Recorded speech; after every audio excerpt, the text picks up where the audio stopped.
everyone. This is Moji Taiwo coming to you from the Immigrant Experience Show.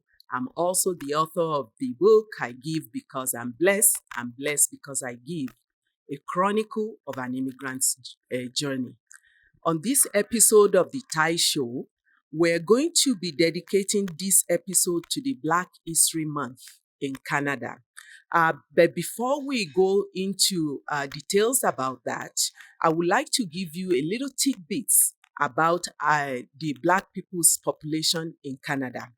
According to Statistics Canada, in total population of Canada, 3.5% are Black people. And of that 3.5%, Canadian citizens by birth was 44.3%. Immigrants accounted for 52%, and non-permanent residents completed the count with 3.7%. So that is the tidbits for today. I would like to introduce to you our special guest and a very dear sister to me, Mrs. Beatrice Twumasi.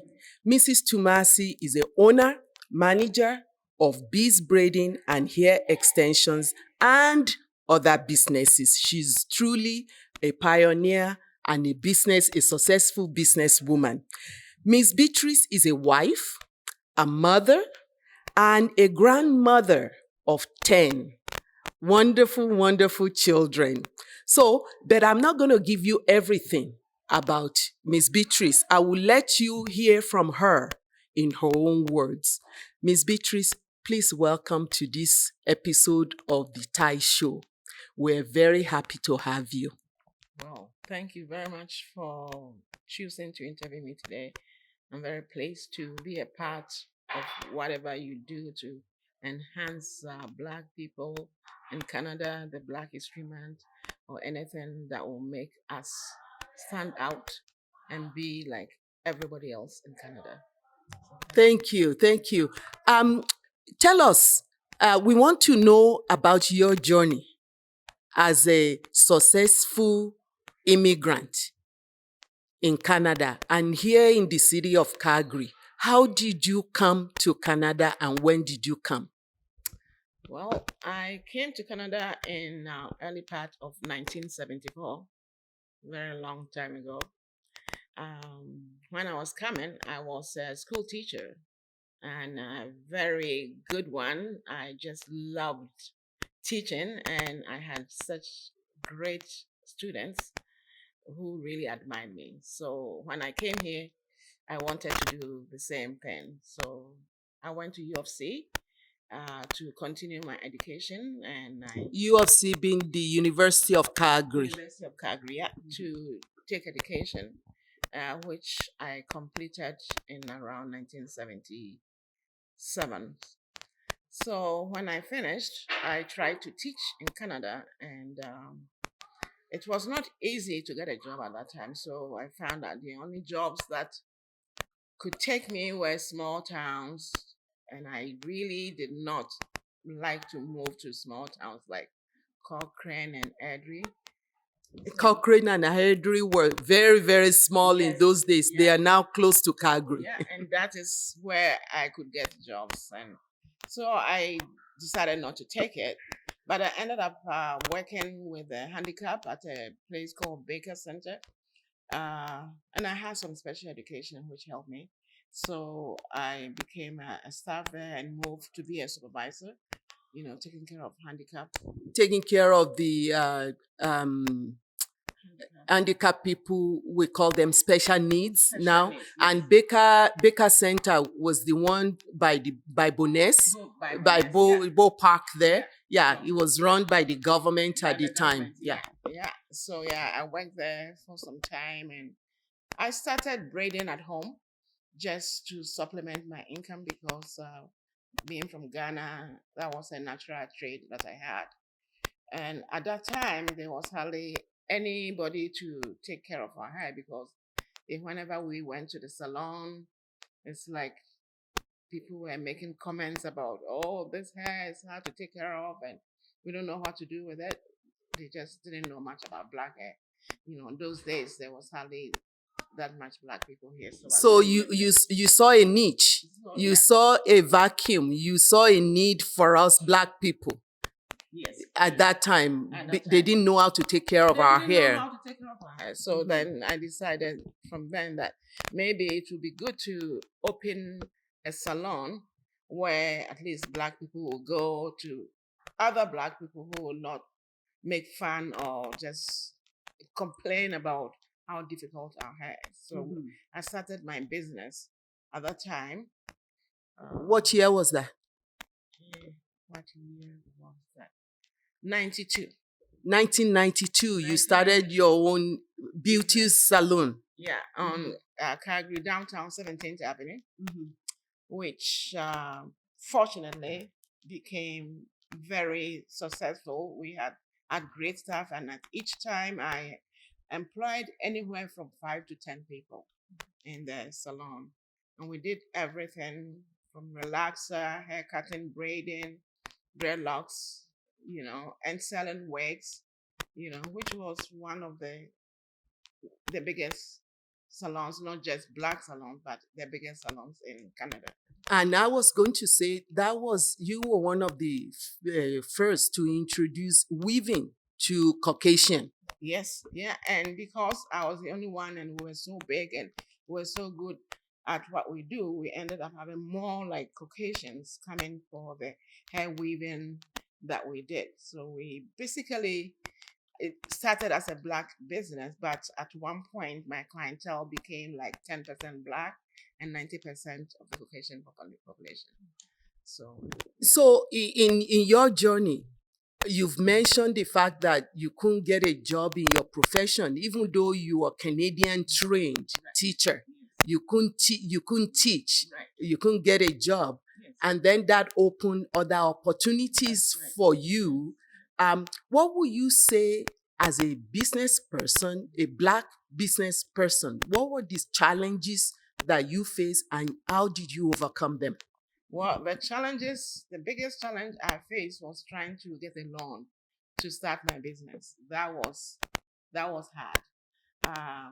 I thought, I had a decent amount of money in my account because I was working and I still had a small business going. But, at times I could get a letter in my email saying, "Oh, you are entitled to come for a loan of 100,000 or something." I don't know whether they didn't know who it was. I'll get this letter and I'll go to the bank and they said, "Oh, no, no, it's not for you."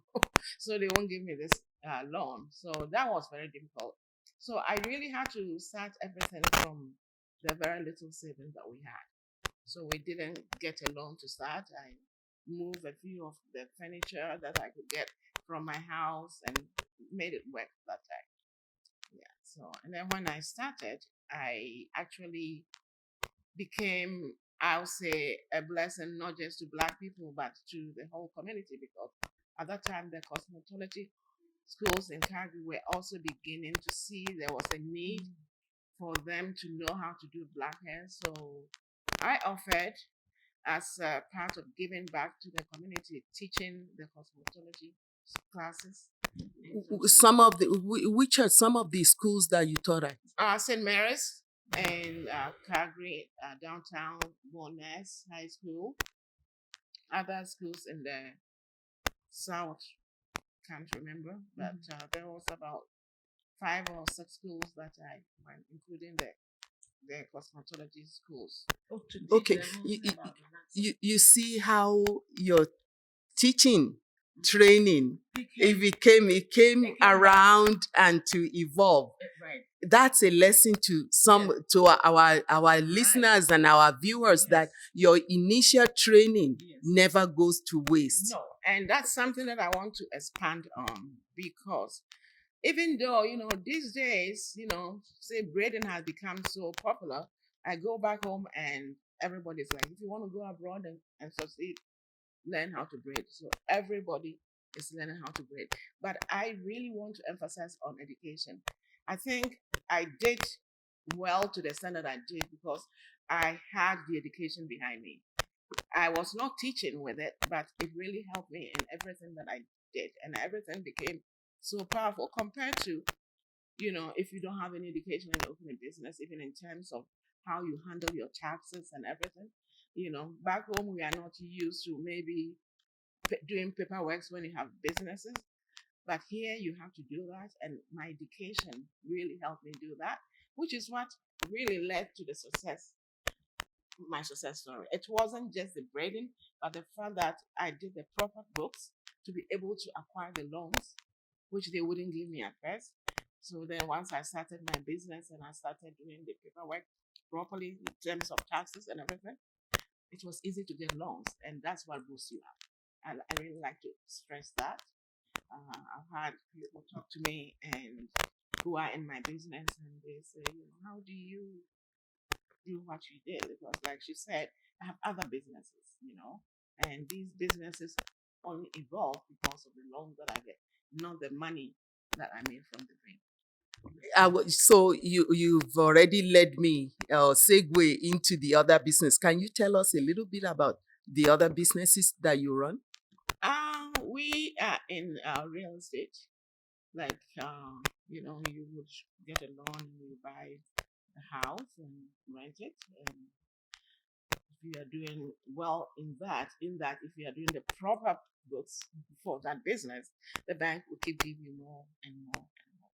Yeah. So it's very important, and then you keep buying another one. And that is one of the best ways to actually be up there. Especially for us immigrants. My sister here sort of graze over the real estate, but it's more expansive than what you said. You're into real estate investment.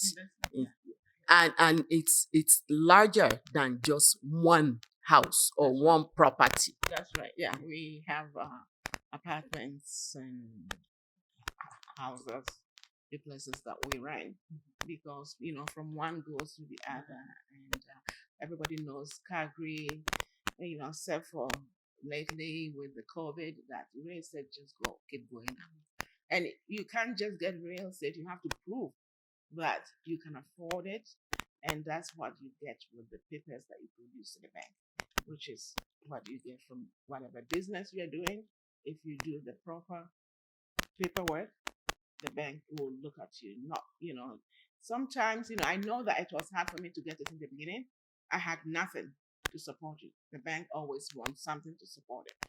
It's not about being a black person or not a black person. It's about these days anyway. In those days when we first came, it was hard because of your color. But if you can prove yourself and be methodical about your accounting and everything you do. But one thing that I also want to stress is the dedication, the commitment, and the tenacity and the fearlessness that it took you to venture into all those areas and be successful. And that is, again, that you have to really have that, because the business that I started, that was scary because I bought the building. I bought the building that I operated my business in. And buying it, which I still have, it has also improved my, cash flow, because if I had rented, I would have walked out with nothing. But because I bought it way back in 1992, I bought my building downtown. And that building is right across from the Sadu Dome, or what do they call it now? The Stampede Ground, the BMO Center. So for anybody in Calgary or anywhere who knows the BMO Center and the Stampede Grounds on 17th Avenue Southeast, the area was rough then, but now it's a gold mine. Yes. It's even getting better. Yeah, because of the all these developments at the BMO, they are changing the whole Stampede outlook and everything. So that was a really, really big challenge that I took to buy the building, and that's how the business was so big, because the building was big. To pay the mortgage on it was not that easy at all. But it helped that it was my own. So even if we were suffering, at least now I sit to enjoy the how it's grown and made more. Have you retired? Oh yes, I've retired 3 years ago. I'm just beginning to enjoy retirement. Enjoy retirement. Yeah, and go back home often. Just came back. So that is what I'm doing right now.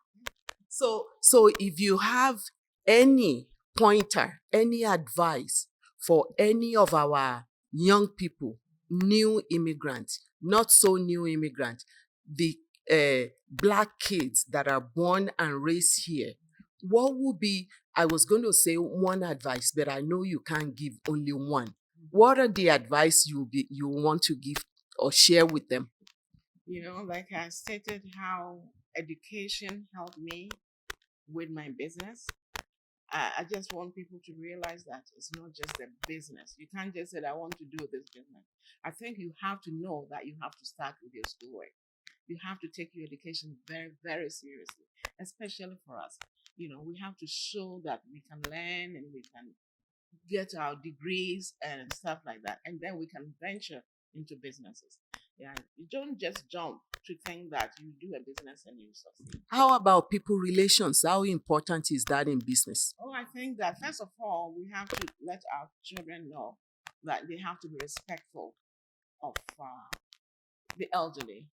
I feel that sometimes I think that it's lacking here, and we tend to accept that here the kids are brought up different, and but when we came here, we had total respect for each other and for the elderly. So our kids should really learn to be responsible, not just learning to respect each other. And that's what, if you respect your neighbor, it's just like the Bible have the same thing. If you love your neighbor, you respect your neighbor, you won't do certain things to them. And that's what will lead you to be successful in whatever you do. Yeah. Thank you very much. It's been a pleasure to speak with my sister, Beatrice. I've known Beatrice since 1978, even though she didn't think that, and I've been following her since that time. You're such a pioneer, and you're one of the people that I've always looked up to and emulate. So I thank you very much for accepting our invitation to speak with you for this special edition of the Black History Month. We're doing very well in the city of Calgary, the province of Alberta, and in the country of Canada. Thank you. Yeah, and thank you too for getting this out there. I'm sure it will help our children, our grandchildren coming up. We need more people to lead the way, to just bring us out. Even sharing stories like this to make the kids know that we are not all poor, something like that. I think it's good for them to know that they can get somewhere and to see that others have been there, prove to them that yes, we can do it with hard work and taking our education seriously. So thank you very much on behalf of all the kids coming up in Canada. Thank you. Thank you. So here you have it. We hope that you watch our show, The Tai Show, you subscribe, you like, and you share. Until next time, goodbye for now.